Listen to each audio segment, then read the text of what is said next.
Hello and welcome to Plus Sports on Plus TV Africa. I am your host, Mikhail Tinu, and it's been a rainy day in Lagos.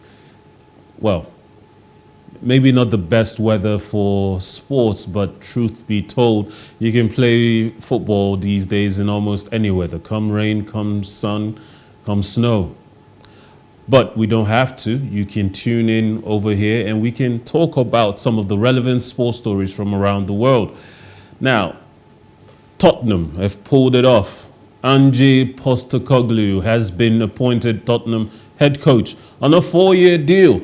Postecoglou, set to be the first Australian to manage in the Premier League, will join Spurs on July 1st after 2 years at Celtic, in which he won back-to-back Scottish Premiership titles and a domestic treble this season. Spurs chairman Daniel Levy has described the incoming head coach as someone who will bring a positive mentality and a fast attacking style of football.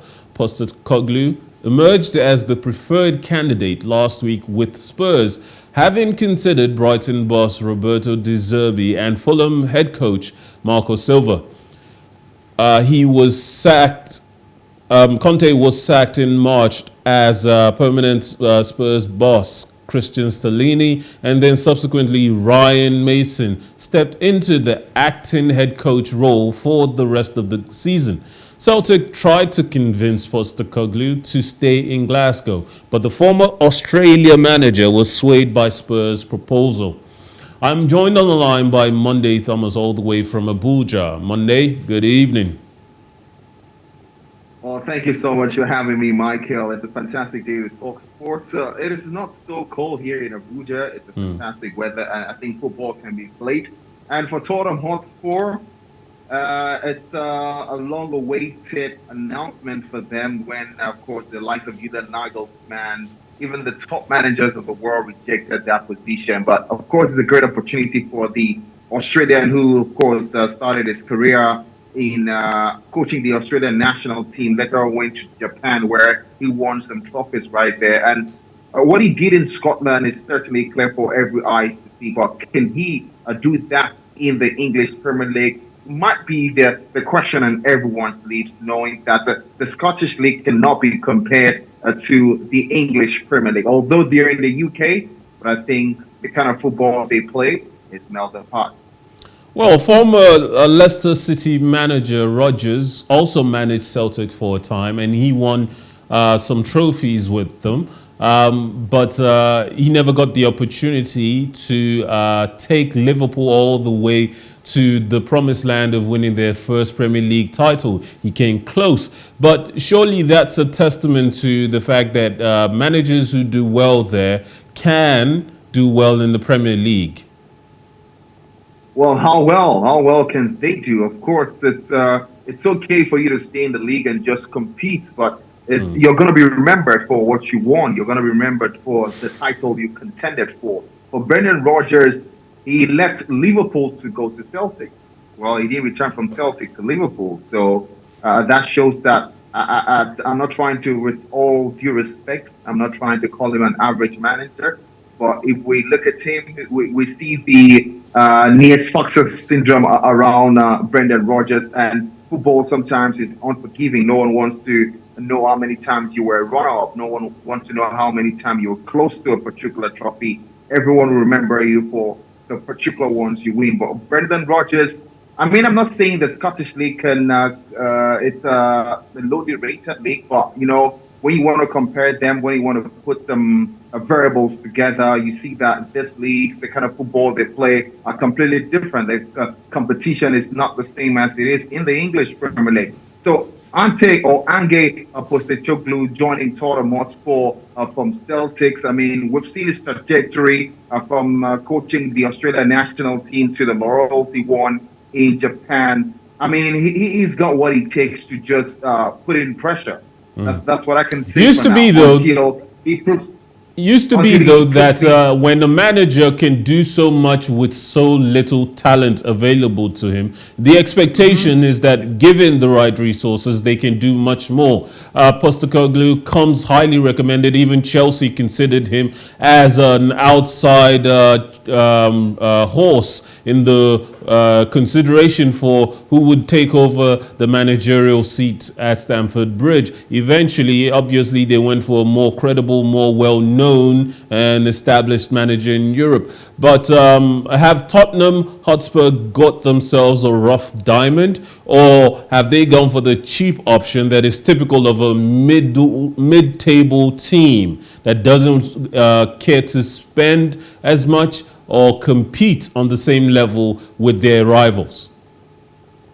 You know, one thing about football is kind of funny sometimes, and football doesn't make sense. I mean, you see a coach doing so well with a lowly rated side, a side that they have little or no talent, but then he steps up to a bigger club that a lot is expected from him. He's under pressure, so the chances of him succeeding might become very low, even with the adequate resources he has been clamoring for in his previous job, where he did well with very few talent. I mean, that's what football is. Because when you move to a bigger club, you've been given some kind of money to, of course, make some signings in the transfer market, and when you're done with that signing, there'll be lots of pressure from the owners, from the fans for you to deliver. You talked about Ange Postecoglou and the great things he did with Celtics. Don't forget that in Scotland, Celtics are the Manchester City. They're the big boys. So if he won the league with the likes of Ross County or Herbania or maybe Ibanez, I'll now say, okay, we should watch out for this man. But he won it with Celtics. Celtics are the Man City. Celtics are like the Los Blancas in the Scottish Premier League. So I'm just saying, okay, I'm going to give him the benefit of the doubt for certain for Tottenham Hotspur. And I'll go with the words of Levy, that is the chairman of Tottenham Hotspur. But returning to my question, has Daniel Levy pulled off a signing of a manager that indicates that he is not all too ambitious for next season? Because when you consider the kinds of managers that are in the Premier League now, Emery is back in the Premier League. Lopetegui is in the Premier League. Of course, Man City have Pep Guardiola. Pochettino is back in the Premier League with Chelsea now. Klopp is still Klopp at Liverpool, and Mikel Arteta is proving that he's every bit as capable as Pep Guardiola once upon a time indicated that he is. And when you consider the levels to which Eddie Howe has taken Newcastle this season, you know that they will, with the resources available to them now, with Champions League qualification, allowing for the owners to be able to justify expenditures on FFP rules for higher, more valuable players, you can expect that these teams will be there and about competing for the top 4, top 6 positions in the league. Has Daniel Levy tempered the expectations of Tottenham a bit by going for this manager rather than perhaps bringing back Pochettino as many of the fan base wanted him to do? I mean, it is very clear, and I think he's just trying to ensure that a manager comes in the summer, because I tell you the summer is a very integral part of the new season, because the summer is where you get to understand your players. Is the summer is where to maybe try to implement a new way of playing, a new model of football. The summer is very pivotal, and Adam Levy, the chairman of Tottenham Hotspur, understands the need of getting a new manager, because at this point in time, it looked like every good manager was trying to avoid the Tottenham Hotspur job. Look at Julian Nagelsmann. I mean, I don't know who told him he was a top manager. He doesn't want to coach Tottenham Hotspur. He had to even leave that particular conversation. And now I'm hearing that he's in talks with Paris Saint-Germain. Like, top managers don't want to coach for Tottenham, don't want to be managers for Tottenham Hotspur. And I think Adam Levy is a little bit desperate, because, like I said, he understands how important the summer is to a new season. So he's trying to get a manager in place. And Ange Postecoglou, I'm not saying that is a completely rush work from Adam Levy. He could turn out to be one of the finest coaches in the English Premier League for next season. But for me, I think that Adam Levy is just desperate to get a man at the helm of affair as far as Would football it is have concerned been in would it Tottenham. have been better to go for Brendan Rodgers instead? Because after he left Leicester City, he was briefly linked to the Tottenham's job, but I guess an offer was probably never made, and we never heard of a report of any offers being made. No discussions regarding the former Leicester City manager. So would it have been better, Brendan Rodgers? Because while Brendan Rodgers may not have won any Premier League titles or any FA Cup or anything of substance within the Premier League, he does have Premier League experience, and he has shown with Leicester that he can do much with less. And given that he seems to have the capacity to compete with a team the size of Tottenham Hotspur with the minimal resources that they would have, which is greater than what he had at Leicester City. Surely it would have been easier and much more interesting to go for Brendan Rodgers, a manager with plenty of Premier League coaching experience.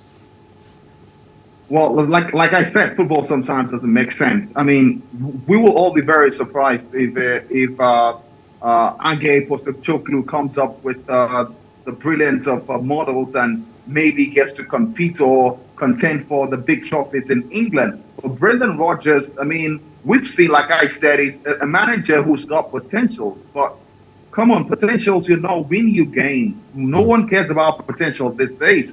They want to see your results. Brendan Rodgers, of course, he's got the experience. He knows the bread and butter of the Premier League. But come on, what has he won? I mean, how well has he been able to compete? But then when you consider Leicester City right now. But no matter how competitive the Premier League is, there is still a ranking order. There is still Man City as number one. Everybody else falls behind them, with Liverpool and now Arsenal being the closest to them. And perhaps maybe next season, Manchester United with new ownership will have the resources. That order is going to change. And the technical prowess in the dugout to push for a top four, maybe a top two, maybe even the Premier League title race. It seems to me like a lot of resources are available to those clubs who can go for the top managers. It's hard for me to justify that we can say that Brendan Rodgers isn't a successful manager because he hasn't won anything. Because if you consider that, based on the snobbish nature of those who prefer the Premier League over most leagues in the world, Pochettino is not a great manager. He is average at best and hasn't won anything considered to be of substance, because all he has really won is the Ligue 1 title.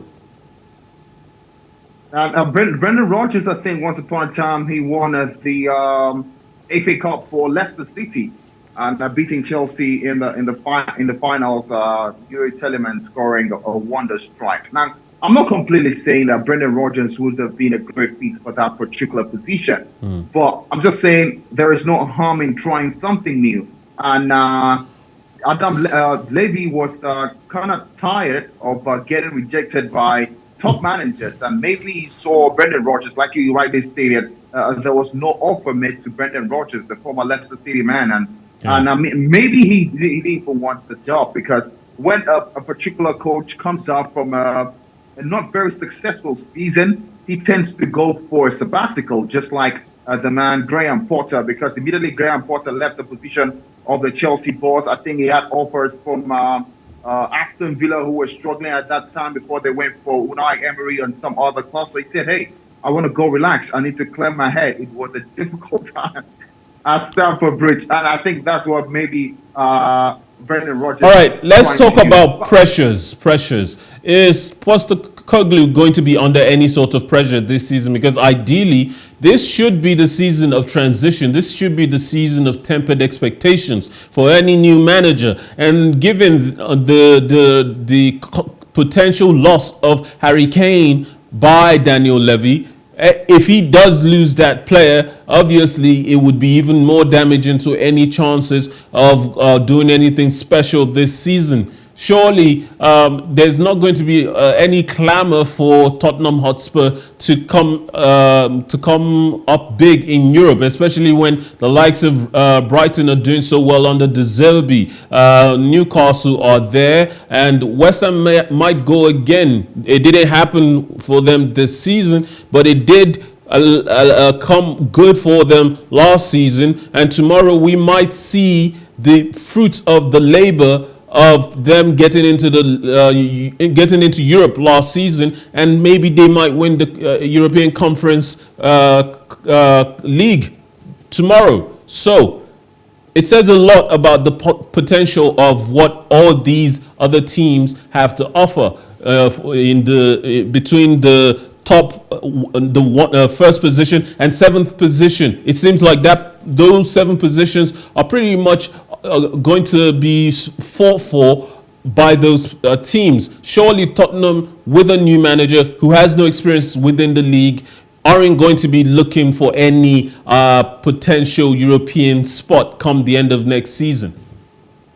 Well, you talked about pressure. You talked about if the new manager of Tottenham Hotspur is going to be under some kind of pressure. I mean, I don't think so, because I can remember last season, Antonio Conte, the kind of business he did in the transfer market, the whole lot was expected from Tottenham Hotspur with great signings. And Antonio Conte, as a big manager that he is, he came into the Premier League and he fumbled. I mean, he struggled all through the season until he came out to say, "Hey, this is not my fault. I mean, this is how this club is being run. It's not run to compete for titles. It's just run to make money and see how they can continue making money." So he had to step aside. He said that to the media, and Levy was forced to relieve him of this duty. So for this season, for the next season, for Tottenham Hotspur to be able to compete, for Tottenham Hotspur to be able to attain a particular position in the league after the next season, that is for the Champions League place and maybe for the European place, they need to temper their expectations on the man and get an ambitious enough signing by Levy to convince Harry Kane to stay, or maybe even to get him to sign a new contract extension. Well, I don't know if Harry Kane will want to be under a manager from Celtic. I mean, with all due respect, Harry Kane is a top player, and he's aging. He's about getting to 30 now, and with what he has done so far for Tottenham Hotspur, I think it's time for him to take a bow. No matter what Levy stays, I don't think, if I was Harry Kane, I don't think I will stay. I mean, fantastic. He's been paid highly. He's getting the due dividends of what he's doing right there. But what happens at the later part of your career when you find out that you don't want anything? So for Harry Kane, I don't think there is any amount of signings for this summer that will lure him to stay, because Antonio Conte did incredible signings. Yves Bissouma, they still have the likes of Dejan Lovren, who his contract expired this season after a 2-year loan from Juventus. They had incredible starts. Son Heung-min surprisingly didn't come up to the party this season. So even with the new signings, some players declining their performance, and even with new signings, it doesn't still mean that Tottenham Hotspur will be a competing side. And I think what Antonio Conte came out to let the whole world know, I mean, it's very glaring to the eye that Tottenham Hotspur are a side that all they care about is just putting pressure on the league, just ensuring that they're just good at stepping the top 4. Maybe they are a part of the top 4 or they drop out. They don't really care. As long as Levy is getting his fans paying for the tickets, as long as they are getting their commercials in, as long as they're still in the top flight, they don't actually care. But I just hope Ange Postecoglou will come in and change the way they play. Well, Tottenham have one of the biggest stadiums in England right now with the Tottenham Hotspur Stadium. Certainly a lot of match day revenue right there. Perhaps, though, Postecoglou may turn out to be a shrewd investment by Daniel Levy, as perhaps this is an attempt to build a new project, such as he did with Pochettino back then, with within a 5-year period before it all started to go down. How are they going to do that? Tottenham Hotspur will not be playing Europe next season for the first time since the 2010 season. I mean, you could not attract a good manager. You want to attract good players? That's got to be very. All right, let's move on now. Let's move on to another London team